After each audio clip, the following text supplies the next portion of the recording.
Hare Om.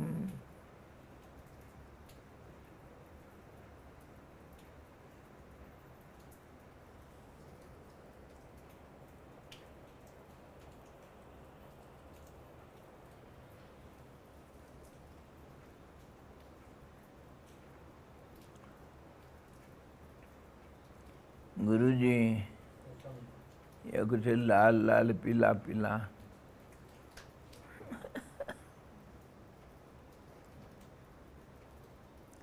थोड़ा इसको angle बदल देंगे तो लाल आने पर भी हमको डिस्टर्ब नहीं होगा। एंगल बदल दें।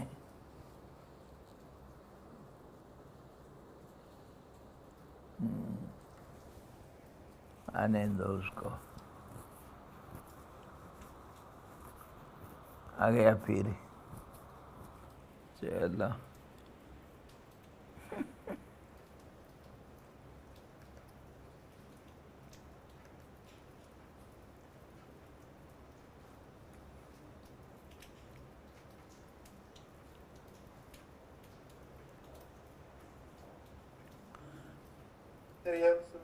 Hari Om.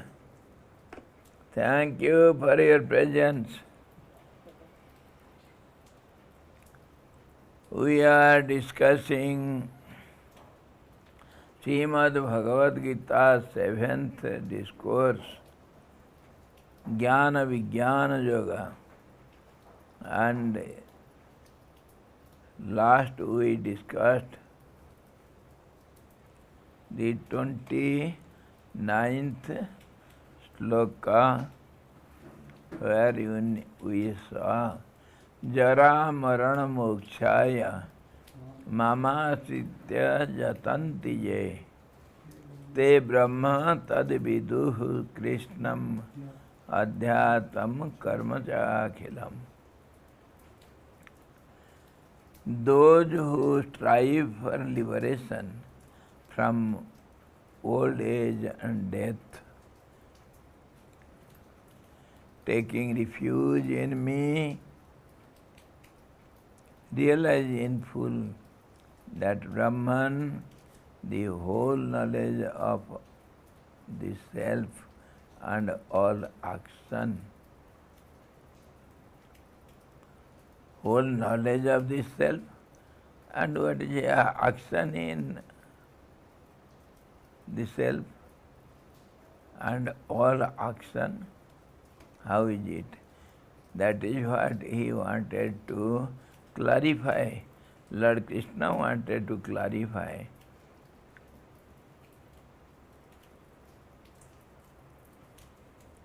Adhyatam cha karmam akhilam. He knows the self and also the actions. How is it? They attend to the full knowledge of the self or perfect knowledge of Brahman. What is that perfect knowledge and knowledge? How is it? Some perfect knowledge and some imperfect knowledge is there. Anyway, they attend to the Brahma, they attend to the Bhuma or the highest or the unconditioned. All their doubts are totally destroyed. They fully realize now all is Vasudeva, all indeed is Brahman.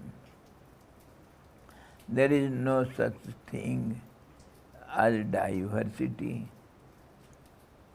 They are not reborn here and have thus conquered old age and death. They are liberated here and now.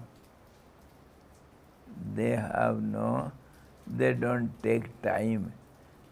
somewhere we saw Lord Krishna said, Bahuna Janmanamante. But here he says, no, here and now. Guarantee. Guarantee. So this, of course, we discussed a little last time, but now we shall see it elaborately. They attain to the full knowledge of the self or perfect knowledge of Brahman. What is perfect, what is imperfect, we have discussed it many times.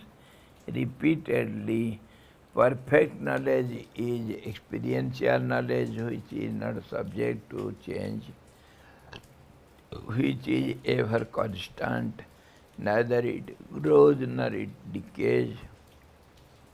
But imperfect knowledge is informational knowledge. Informational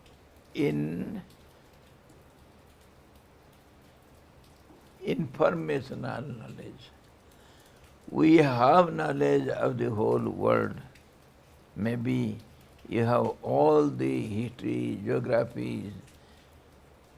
Theoretically. Yes, theoretical. That is called informative knowledge. Informative. Whatever we know by the contact of the senses with the sense objects, it is momentary, so it changes, so it is only temporary. Whatever we know, it is not perfect because it is subject to change and it is haphazard. It is the contact of the senses with the sense objects. It is only for a moment. The moment it has contact with the objects, the senses return back to the source and they submit some impressions, some imperfect, some haphazard impressions or memories or in some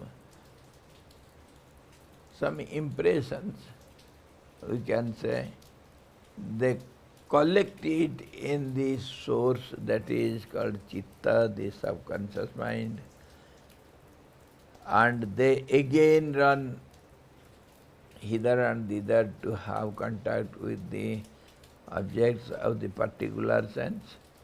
They never stay steadily.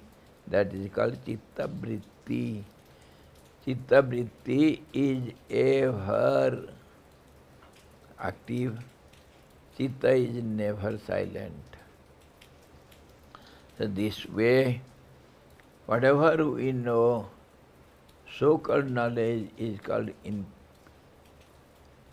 so-called informative knowledge or theoretical knowledge, which has some haphazard, momentary, changeable information only. And when the senses are steady on the sense object, let it be any object, anywhere, in any condition at any time, if it is steady on the object, then it has to enter into it. It cannot be superficial. It has to slowly make a hole. Penetrate.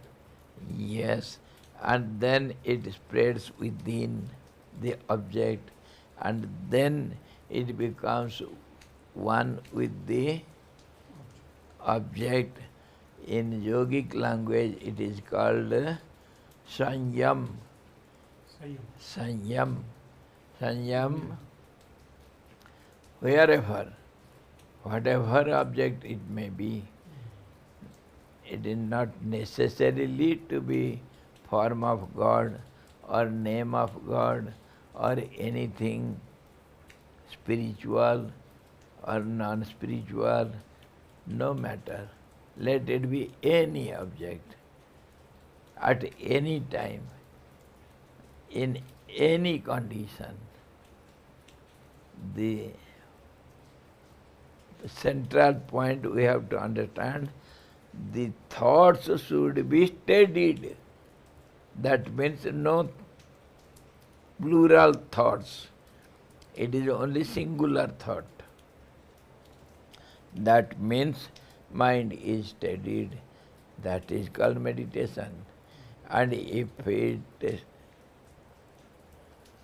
gets steadied on one point, let it be any point, doesn't matter. Then it becomes one with the object. That is called full knowledge of the, or perfect knowledge of the object. How it is, many examples they give. You know physical science. Physical science means our physiological science, medical science. No, no, no. Anyhow, how fertilization takes place. The sperm enters into the ovum and becomes one with it, and then together it starts growing. Then the body of the child or the fruit or anything in the nature, then it grows and then it becomes a child or a small fruit or something. That's how the propagation goes on. So in the same way, also the monocellular amoeba or our germs of the diseases, they are monocellular. They grow so rapidly in chain reactions. How do they propagate? In the same way. But there is no copulation, there is no fertilization, but other way. What is the way? The amoeba, it has to survive, so food is a must. So it searches for its prey and catches it. And amoeba has the monocellular being. Amoeba has the capacity to spread out any way, just like octopus.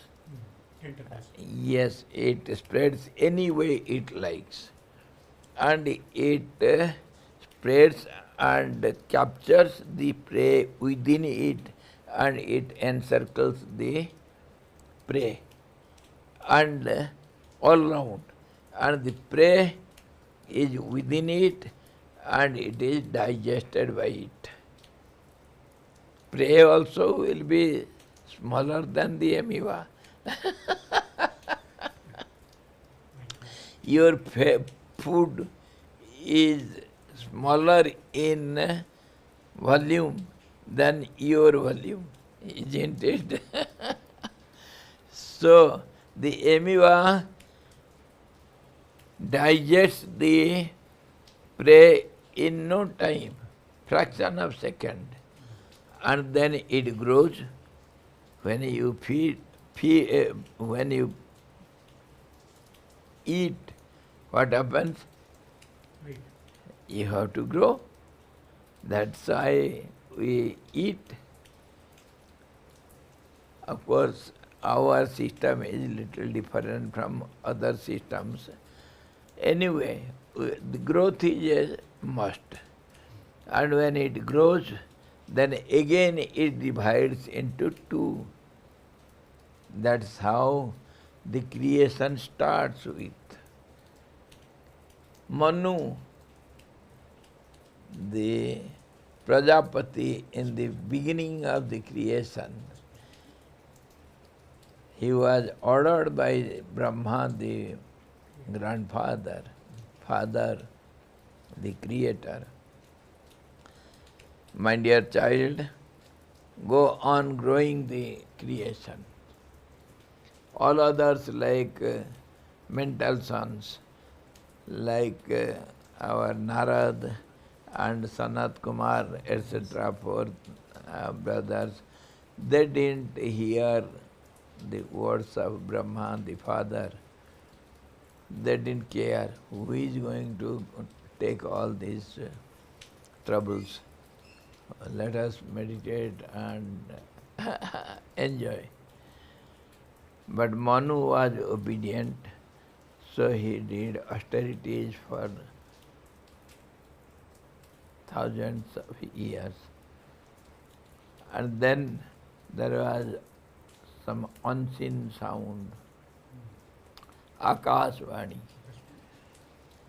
It told, "O Manu, now the creation will grow." Then Manu became two. It was divided into two. One person is male, other is female. Female was Satarupa, thousands of, hundreds of forms. Satarupa. Satarupa. Sat means 100. Hundreds of forms. Multiformed. Satrupa. Manu's wife. And then there was the unseen sound. Now start the creation by Maithun, by copulation. Two becomes one, then it grows. Or else before that, it was only mental creation. Mental creation was one to one. हम दो हमारे दो नहीं. Yes, that was not the situation in the beginning. So it was not growing. Then when 2 becomes 4, 4 becomes 16, it multiplies in geometrical ratio. Chain reaction. This is called chain reaction. So in this way, the creation started growing, and it is yet growing. The creation has no end, no beginning, no end. Beginningless and endless, eternal. So then you have to ask the question. Why don't you ask? We have heard there is creation and protection of it for some time. Srishti, Sthiti, and then laya. It has to dissolve again. 3 states are there, seen everywhere. So Swamiji, you are telling it is not started and it is not going to end. How is it? Why don't you ask? If you don't ask, then I shall ask you, come on, give me answers.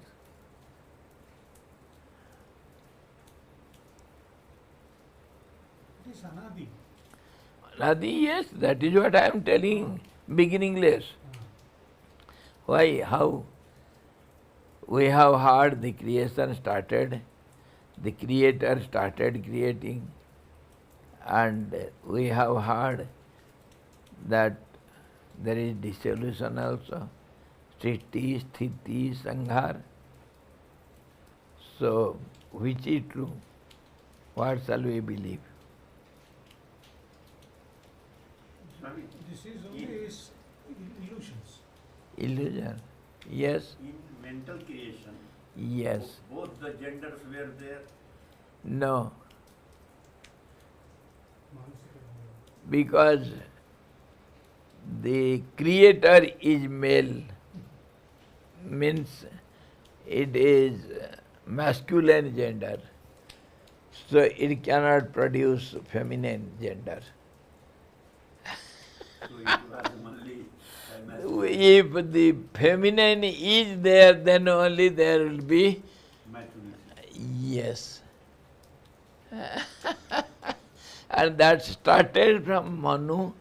He did penance for long years, and then there was the sound unseen.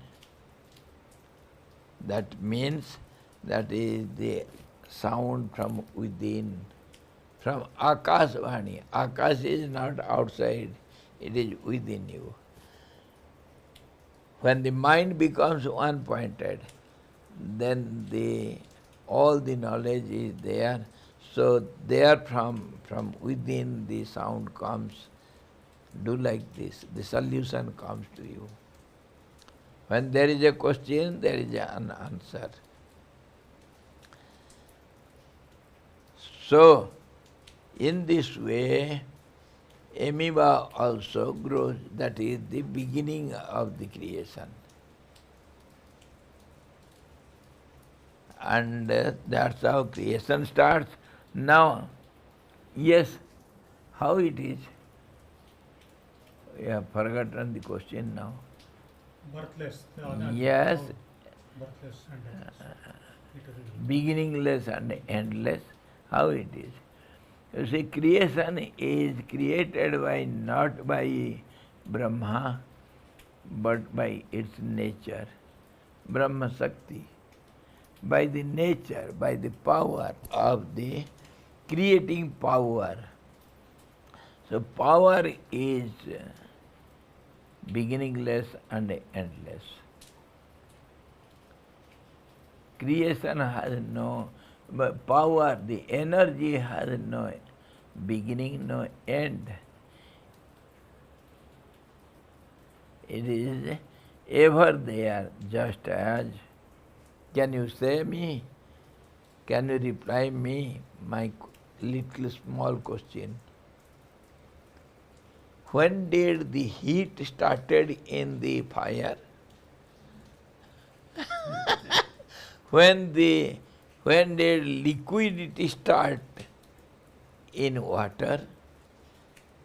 It is inherent. It is this is called nature. So there is no answer to it. It is called Ati Prashna. This question should not be asked. Anyhow, there is no beginning of the energy, because energy is called nature.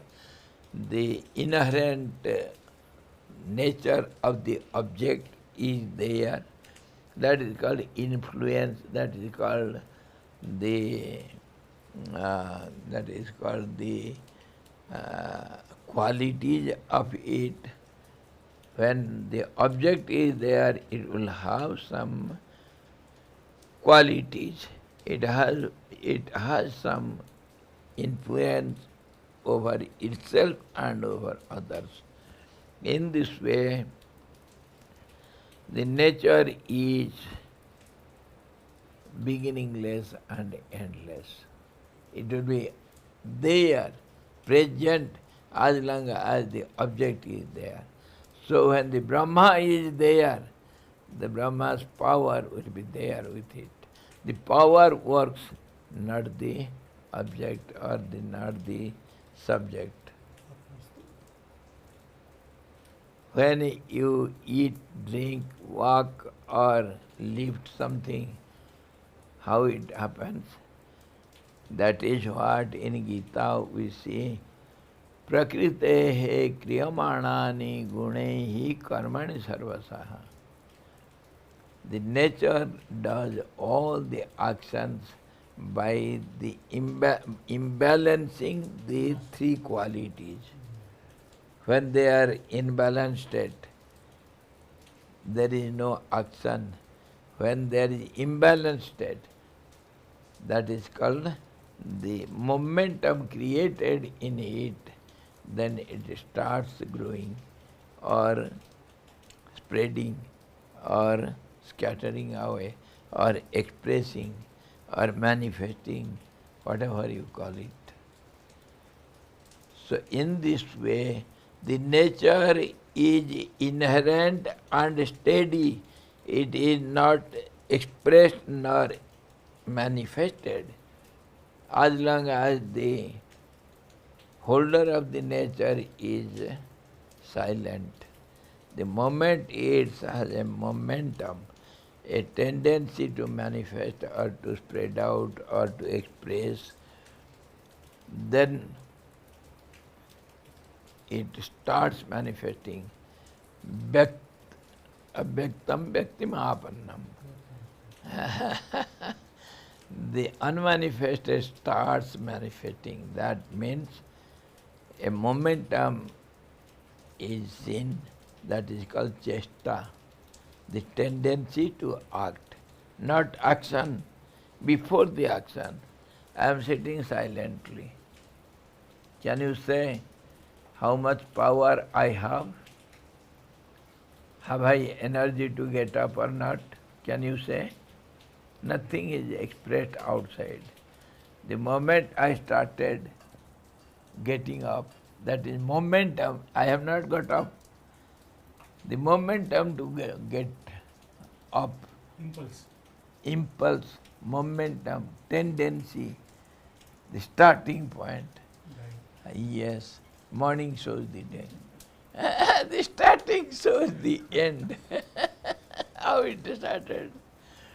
So this is how the potency in the seed, it is there, it is silent, dormant. When it gets favorable conditions, then it starts. That starting point is called chesta, the tendency to grow. That is called sprouting. Sprouts. Yes. This is how the creation starts. So it is beginningless and endless because it is ever present with the object. It is ever present. Only we see it starting when it starts, when it expresses itself, when it manifests, becomes visible. Visible to whom? To itself. So now this is how the perfect knowledge is that steadiness, that potentiality which is silent in the object, that is unmanifested, and then when it starts manifests, then we know it as manifestation, that is called creation. Before creation it was there. That's how the Vedas say, Yatha Purvam Akalpayat. Yatha Purvam, just as before it started. It was there before, but in a dormant state. So seed is the best example. Yes. In the seed, there are latent innumerable past trees, the DNA, and innumerable future trees also. It is present there. That's how it is beginningless and endless creation. When it is manifested, then only there is a beginning and end. This point has to be clarified. When it is manifested, then only we say it is creation, and then there is a state of its existence for some time. Manifestation means time, space, conditions, everything is manifested with it because it changes. Without change, there is no growth.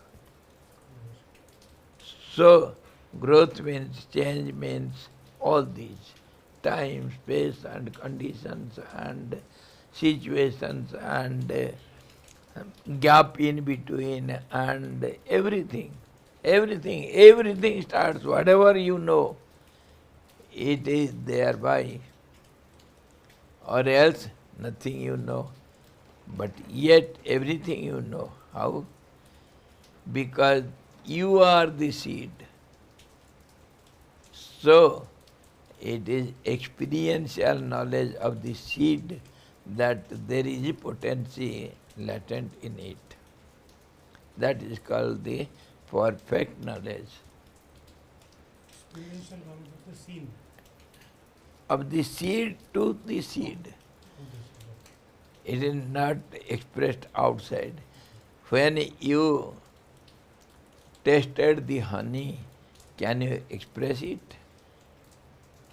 Give any examples, thousands, it will not be equal to your experience.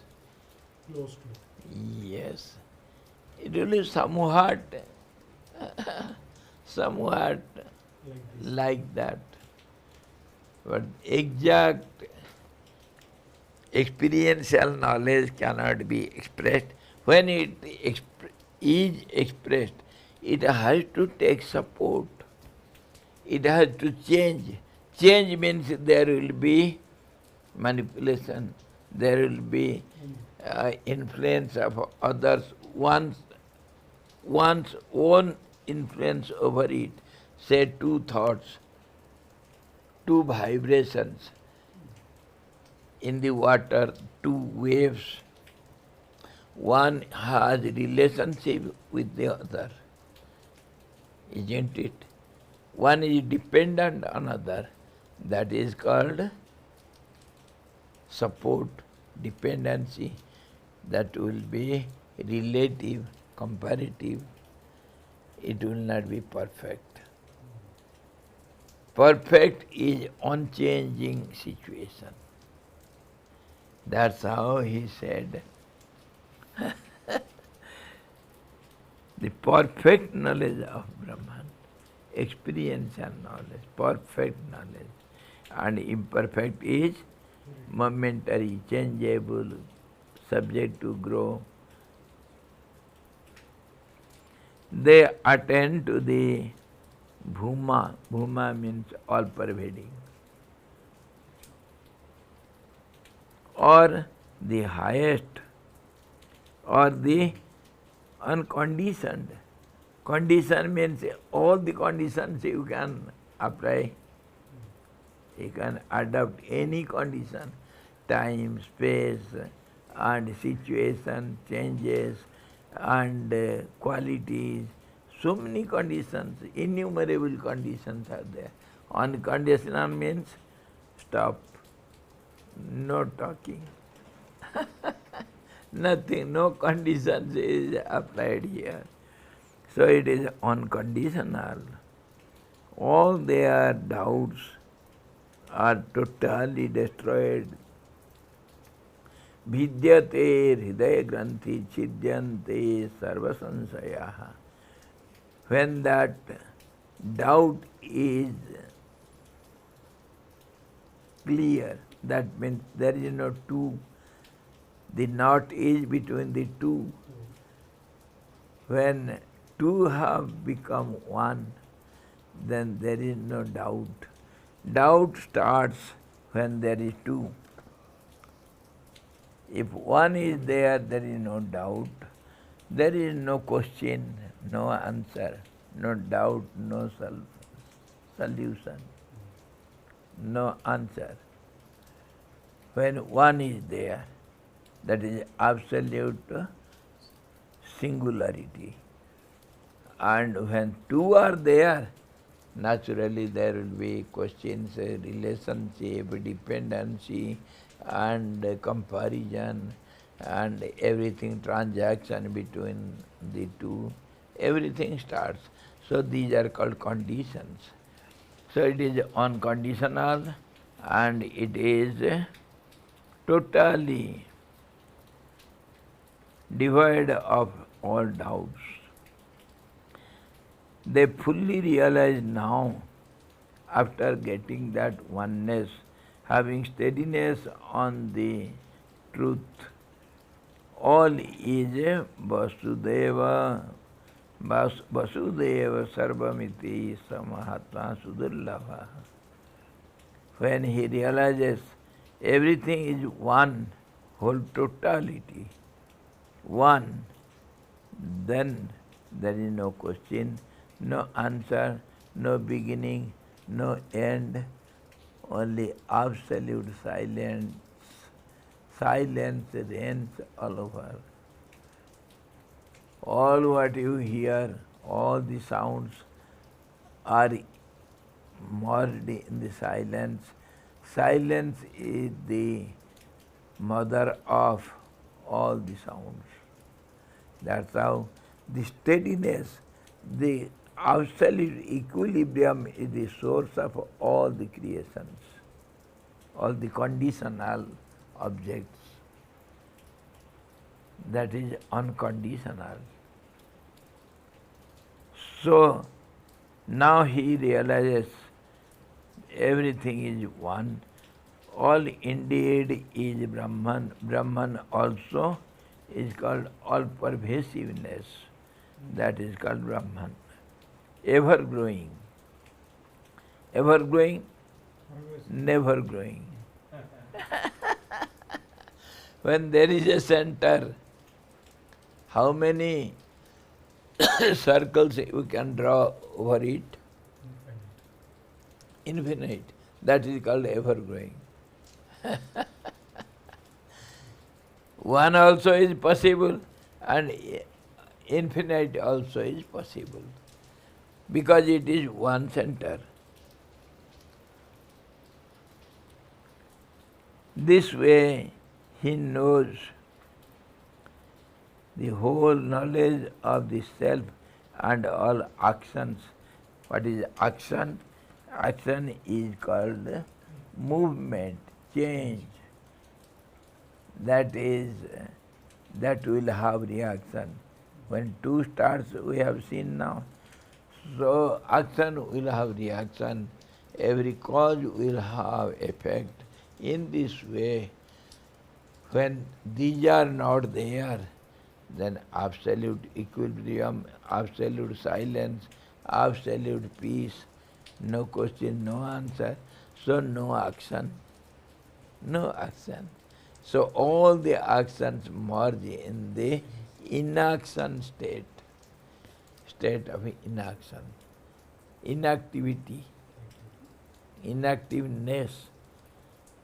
That is called silence, that is called equilibrium. Samatvam yoga uchyate. That's how the absolute harmony or the absolute steadiness, the absolute silence or absolute balanced state, that is called the truth. And from there, that becomes the source for all the imbalanced states, all the vibrations, all the waves, all the imbalanced states. So the imbalanced state means action, creation and everything. Whatever you say, it is within it. So there is knowledge of action also. Action means no action.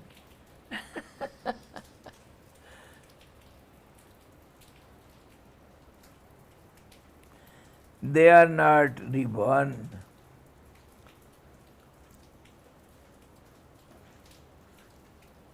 How it is not reborn? Because it is masculine, the males don't use ribbon. The girls only use the ribbon. Whose time pe? Now it is different, Swamiji.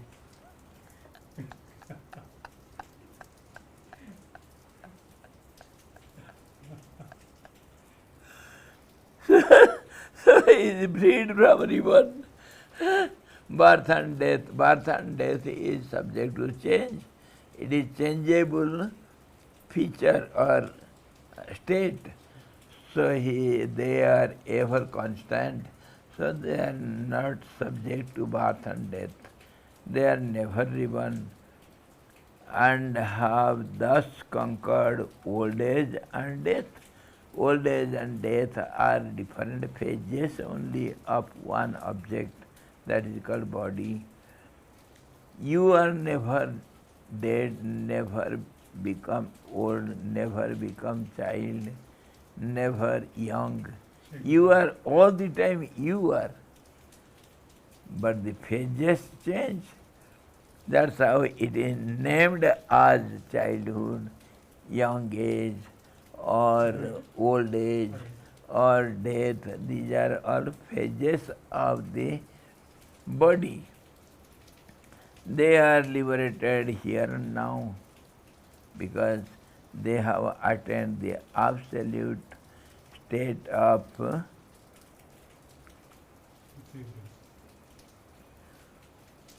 equilibrium.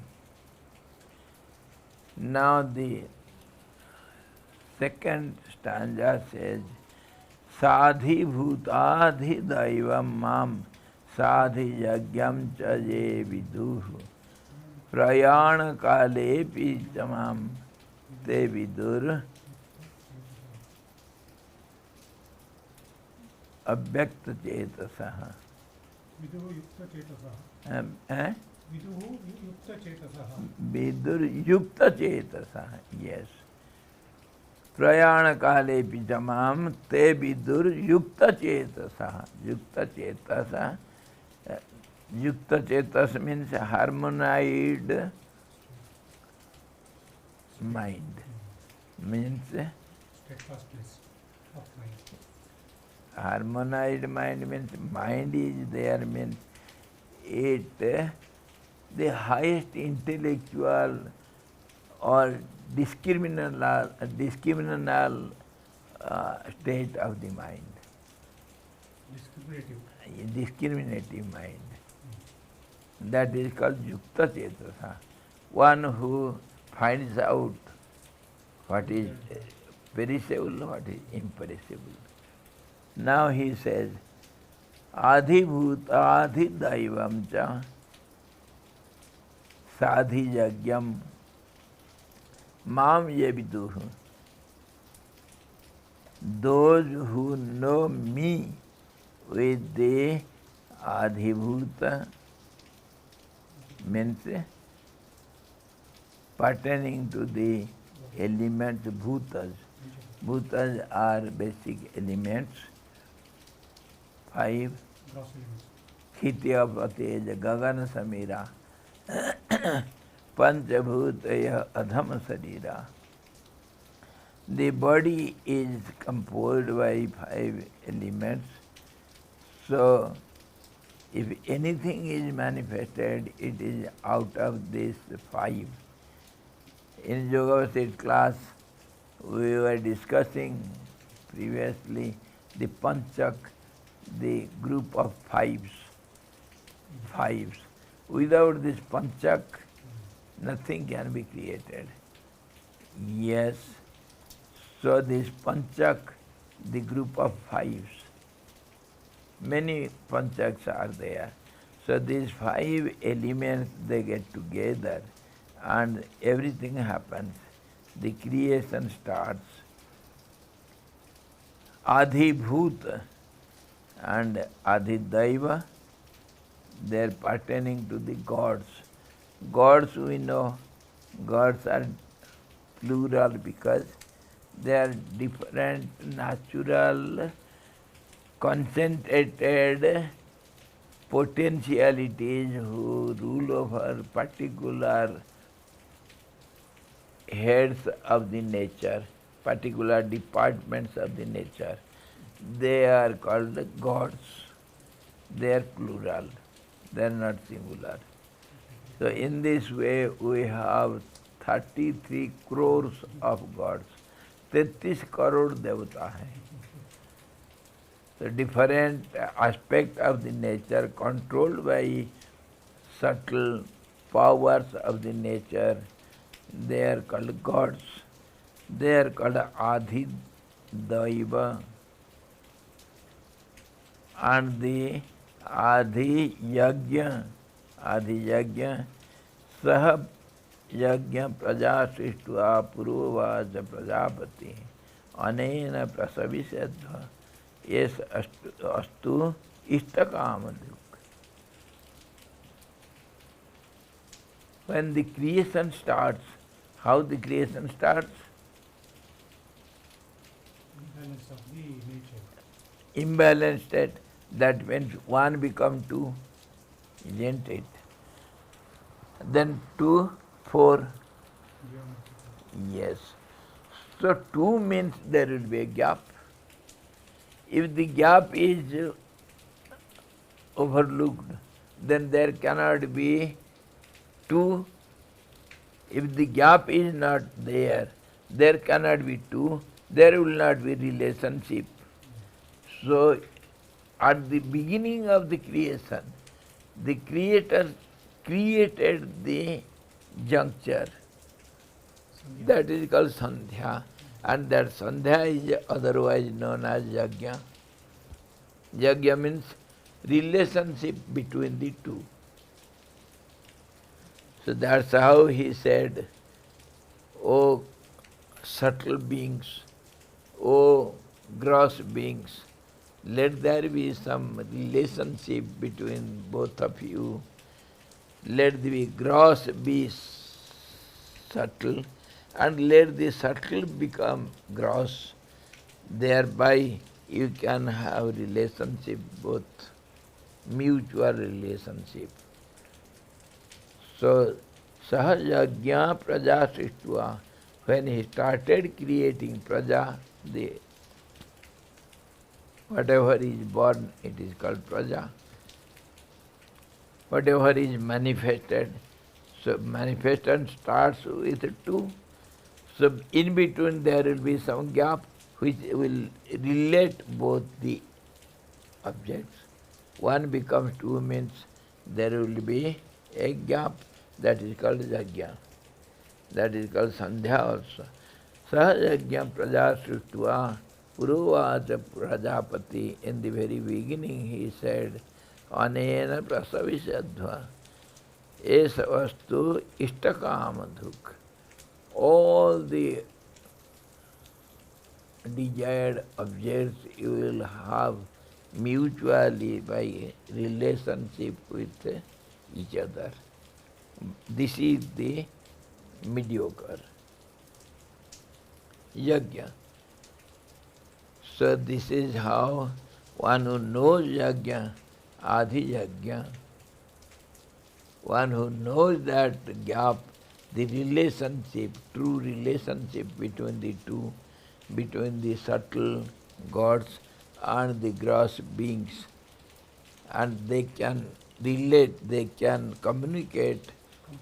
Yes, they can contact with each other by this mediocre Yajna. Then they will progress. That means they will grow. Esa vastu ishtakamadhuk. All the desired objects you will get by this. The subtle becomes gross, it will grow, and the gross becomes subtle, it will control. It will have full control over it. Yes. Somayaga, Ashwamedha Yaga are the Pardon? Somayaga, Ashwamedha Yagas. All the yajnas, so-called our yajnas, they are grossified. They have rules and regulations, sakam, niskam, all the Whatever you do, it is part of yajna. We shall see it in 17th chapter, Gunatraya Vibhaga Yoga. We shall see it there, how many kinds of yajnas are there and how do they fructify, how do they result in something or other. Yes? So, in that case, relatively, should we understand that breathing is also yajna? Pardon? Breathing. Yes, pranayam is yajna.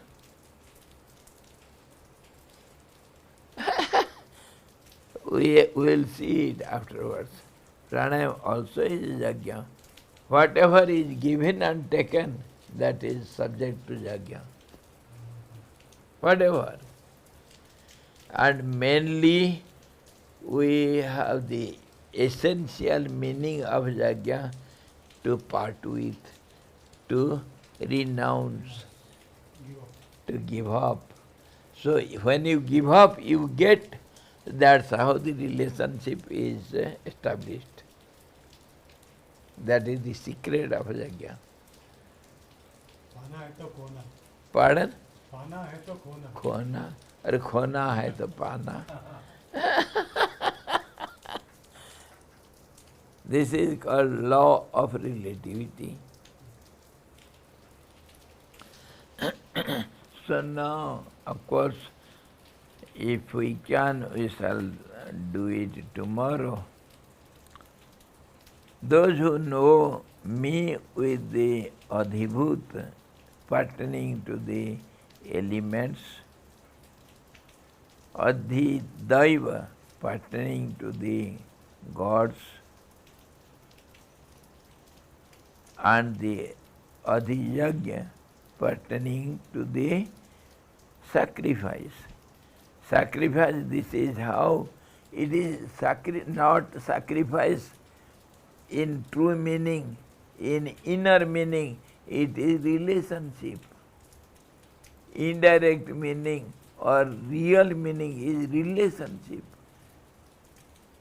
Relationship between two, between the gods and the.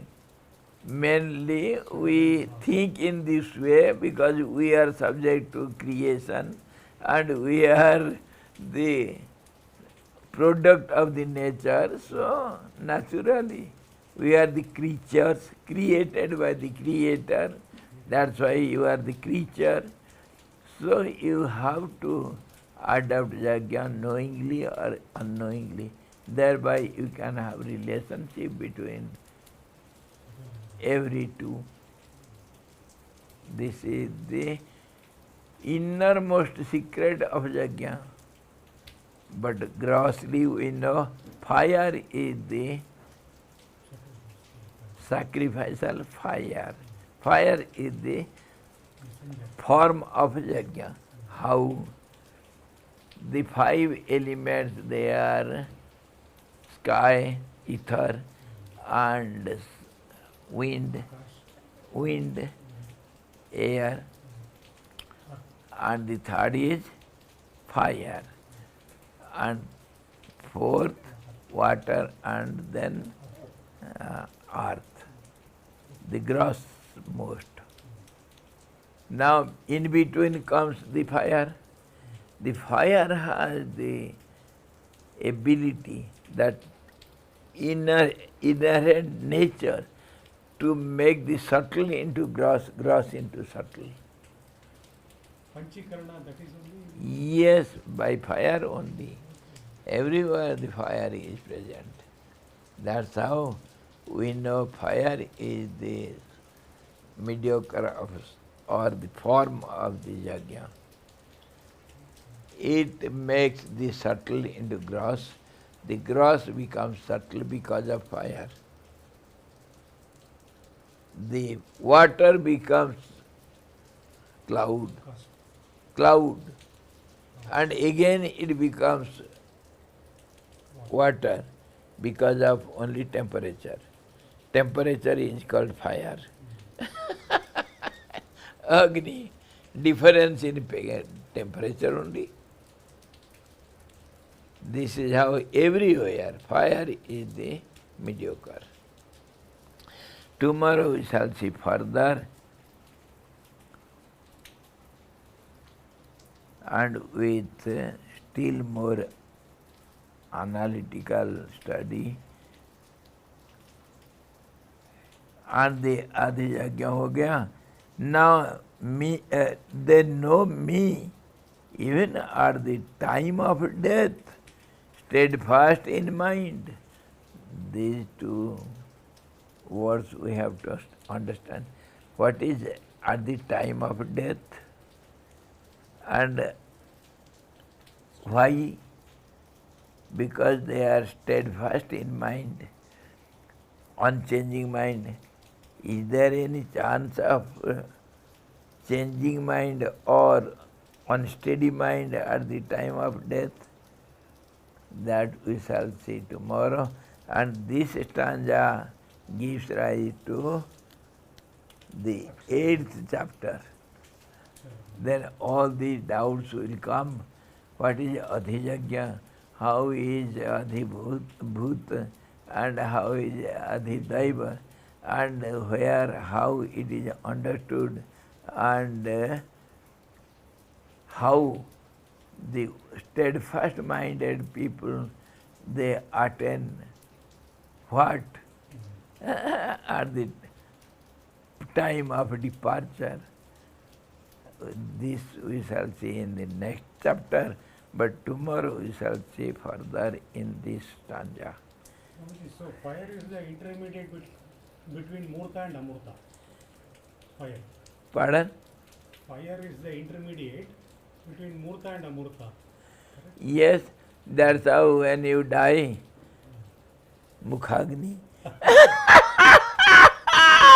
are taken to crimson ground. Without that, your death is not completed. Hari Om. Purnamada Purnamidam Purnada Purnamudachyate Purnasya Purnamadaya Purnamevavasisate Om Santi Santi Santi Sadguru Bhagavan ki jai Krishna Bhagavan ki jai Gita Mata ki jai Satchidananda Bhagavan ki jai